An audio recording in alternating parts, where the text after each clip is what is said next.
한국에서도 그 오랜 논란이 되어온 여성의 성매매 문제가 지금 미국에서 굉장히 큰 이슈가 되고 있습니다. 이 국제적인 세계적인 인권단체인 국제 엠네스티, 즉 엠네스티 인터내셔널이라고 부르는, 줄여서 AI라고 그러죠. 국제사면위원회가 지난 11일 성매매를 처벌 대상에서 제외해야 된다라고 하는 발표를 했습니다. 그래서 매춘 여성뿐 아니라 성매수자, 알선업자, 즉 포주나 삐끼까지도 모두 처벌해서 제외하자라고 한 겁니다. 자, 그러면 왜 인권단체에서, 세계적 인권단체에서 이런 결정을 했을까요? 이 단체는 노벨 평화상도 받았고 150개국의 회원 지지자가 700만 명이 있고, 한국도 맨날 시청 밑에 지나가다 보면 AI 한국 회원이라는 사람들이 뭔 서명을 받고 있습니다.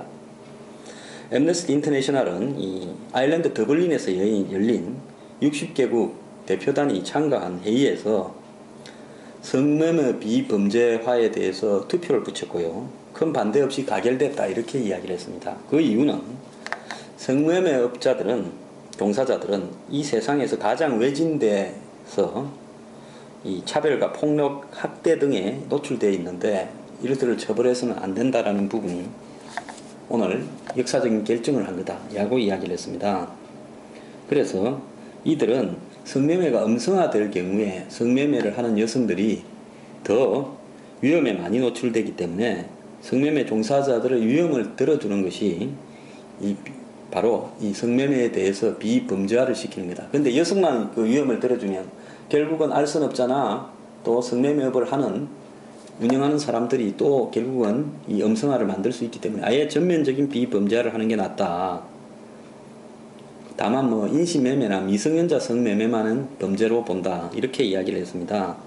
근데 이런 어떤 이 엠네스티의 결정에 대해서 세계의 수많은 이 여성 지도자들 또 세계의 나름대로 인권에 기여해온 사람들이 일제히 반대를 했습니다. 그 반대 이유는 여자들이 자유롭게 성매매를 한다는 것은 환상이다.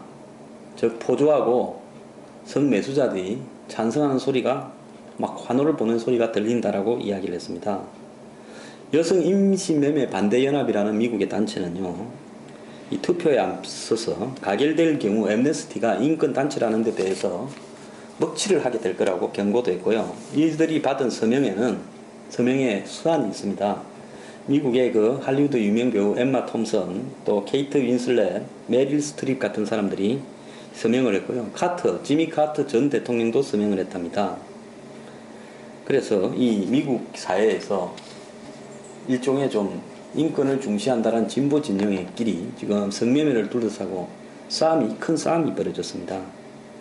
매춘은요, 인류의 역사에서 가장 오래된 직업이다. 고대 바빌로니아의 이 그림이 하나 발견됐는데 그게 바빌로니아의 창녀라는 그림입니다. 그러니까 바빌로니아 시대에도 이 창녀들 매매를 하는 여성들이 있었다. 몇천 년 전에도요. 이렇게 지금 나오고 있는데, 지금 세계에서 성매매가 합법화되어 있는 나라는 여러분들 잘 아실 거라 봅니다만 네덜란드는 이 공창 제도를 하고 있죠. 그 다음에 독일, 오스트리아, 스위스 등에는 성매매가 합법이고요. 이렇지만은 결국 이런 어떤 성매매가 합법화된 데 가서 요즘은 보면요, EU가 된 다음에 어디 여성들이 다 서구에 잘 사는 나라 가서 성매매를 하는가 보면 루마니아, 불가리아 같은 동유럽의 가난한 여성들이나 집시 여성들이 유럽의 선진국에 가서 성매매를 하고 있습니다. 그래서 또 북구 아이슬란드라든지 스웨덴, 노르웨이 같은 나라는 성매매 여성은 처벌하지 않고 성매수한 남성만 처벌하는 그런 하고 있는데요.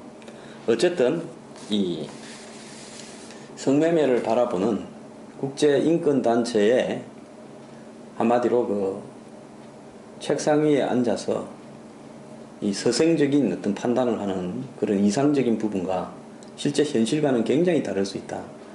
네덜란드나 이런 데 가서 공창에서 일하는 여성들이 성매매를 하게 될 때요, 독일도 마찬가지지만 거기에 이 성매매를 하는 여성들이 자발적으로 걸어가서 성매매를 하게 됐을까요? 영화 테이큰 보면 이 동유럽의 여성들을 잡아다가 성매매로 끌어넣는 장면들이 많이 나오지 않습니까?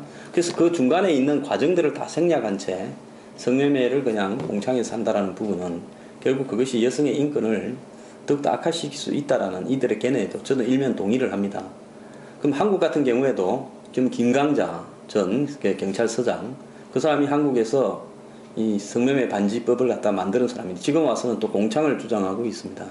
좌우간 성매매 문제가요, 어떤 것이 옳은가는 논란이 앞으로도 더 필요한 것 같습니다. 저는 성매매를 갖다가 비범죄화한다, 즉 합법화하는 것은 해서는 안 된다 보고 있습니다.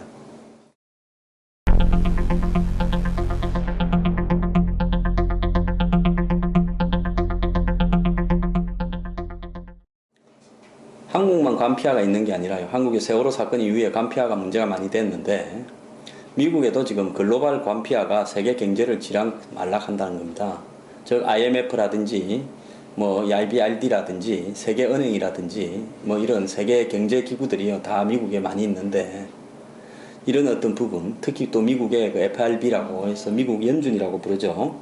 그 미국 중앙은행과 그다음 미국의 재무부 장관, 또 재무부서, 이런 부분하고요, 미국의 월스트리트에 있는 각종 골드만삭스, 이런 메릴린치 같은 대형 투자은행, 이 사이가 장벽이 없어가 골드만삭스에서 일하다가, 특히 골드만삭스가 심합니다. 미국 정부에 들어가가지고 재무부 장관 하다가 미국 연방준비은행 간부를 하다가 또 나오면 거기 들어가고, 이런 해전문 인사가 진행이 되고 있고, 이러다 보니까 점점 경제에 대한 또 이 자금의 운용에 대한 규제나 또 은행의 운용에 대한 장벽들, 이런 것들이 없어져 버리면서 미국의 2008년 금융위기가 왔다, 이렇게 지금 보는 시각이 지배적인데도요, 아직도 고쳐지지 않고 끼리끼리 밀어주고 끌어주고가 한국 이상이라고 하는 겁니다.